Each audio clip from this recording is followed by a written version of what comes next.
मी यासाठी आभार मानतो की राऊतसाहेब आपण तातडीने इथं आलात, परंतु ही जी वेदना आहे ही वेदना अनेक वर्ष आता ठसठसते आणि अवघ्या 20 दिवसामध्ये तिसरी घटना घडली। कुमशेतला परवा जुन्नर तालुक्यामध्ये 7.5 वर्षाचं लेकरू गेलं, त्यानंतर पिंपरखेडला आमची शिवन्या गेली आणि आज या माऊलीला जीव गमवावा लागला। हे अवघ्या 20 दिवसात 3 घटना घडतायत।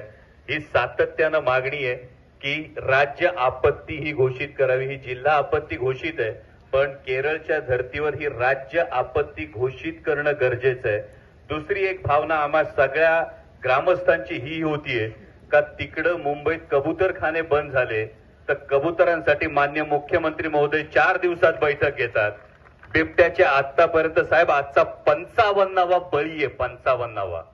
55 जणांचे जीव गेल्यानंतर सुद्धा मान्य मुख्यमंत्री महोदयांना आपण शासनात प्रशासनात आपल्या माध्यमातून एक ठोस कृती आराखडा व्हावा यासाठी महत्वाची गोष्ट आहे। परवा आपली पिंपरखेडची घटना घडल्यानंतर मान्य पालकमंत्र्यांच्या अध्यक्षतेखाली बैठक झाली, त्यावेळी मान्य पालकमंत्री महोदयांनी जो काही निधी लागेल, जे काही पिंजरे लागतील, या सगळ्या गोष्टी तातडीनं द्या अशी सूचना केली। त्याच्यावरची अंमलबजावणी लवकरात लवकर होणं गरजेचं आहे। आणि त्याचबरोबरीनं वन विभागाच्या अधिकाऱ्यांना माझी ही विनंती आहे की माणिकडोचं बिबट निवारा केंद्र जे आहे याची आता कॅपॅसिटी संपलेली आहे। तुमच्याकडे फॉरेस्टच्या जागा उपलब्ध आहेत, नसबंदी होणार, त्याला आणखी पॉप्युलेशन कंट्रोल व्हायला वेळ लागणार, पण तोपर्यंत तुम्ही 14-16 फुटाचं कंपाऊंड करून त्यामध्ये जास्तीत जास्त ग्रेझिंग लँड तयार करून त्यामध्ये जास्तीत जास्त बिबटे पकडून सोडा। तुम्हाला बिबट मुक्त जर करायचं असेल तर त्याशिवाय आपल्याकडे दुसरा पर्याय नाही।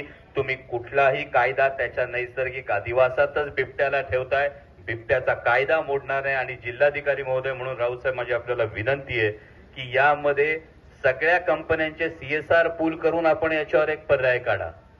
जर 1000-1200 बिबटे असतील तर एक या पद्धतीचं एक मोठं निवारा केंद्र ज्यामध्ये 200-400 बिबटे एकत्र एका भागातले सोडले जातील आणि हे आपल्याला प्रत्येक तालुक्यामध्ये करावं लागेल तर जीव वाचतील। कारण ऊस घेणं आम्ही थांबवू शकत नाही, ही वस्तुस्थिती आहे आणि त्यामुळे याचवर लवकरात लवकर आपण तोडगा काढावा। मान्य जिल्हाधिकारी महोदयांबरोबरची जी बैठक असेल, जशी जुन्नरला आपण एक बैठक घेतली, सगळे सरपंच उपसरपंच यांच्या उपस्थितीमध्ये आपण जशी जुन्नरला बैठक घेतली तशी इथे CCF साहेब असतील, जिल्हाधिकारी महोदय असतील आणि जी सगळी आमची ग्रामस्थांची जी मागणी आहे की यामध्ये मान्य वनमंत्री आणि पालकमंत्री महोदयांनी सुद्धा उपस्थित राहावं। कारण लोकांच्या ज्या भावना आहेत या त्यांच्यापर्यंत त्याच्या पद्धतीने जर पोहोचल्या तर त्याच्यावरच्या जे मेजर्स आहेत ते तातडीनं घेतले जातील। एवढी माझी आपल्याला आमच्या सगळ्या ग्रामस्थांकडून विनंती आहे की लवकरात लवकर हा प्रश्न आता मार्गी लागला पाहिजे, किंवा जसं पत्रकार महोदय म्हणाले त्या पद्धतीनं, नाहीतर हे अर्थकारणावर आलंय, हे जीवावर आलंय आणि त्यामुळे तुमच्याकडून या सहकार्याची आम्हाला सगळ्यांना अपेक्षा आहे। धन्यवाद।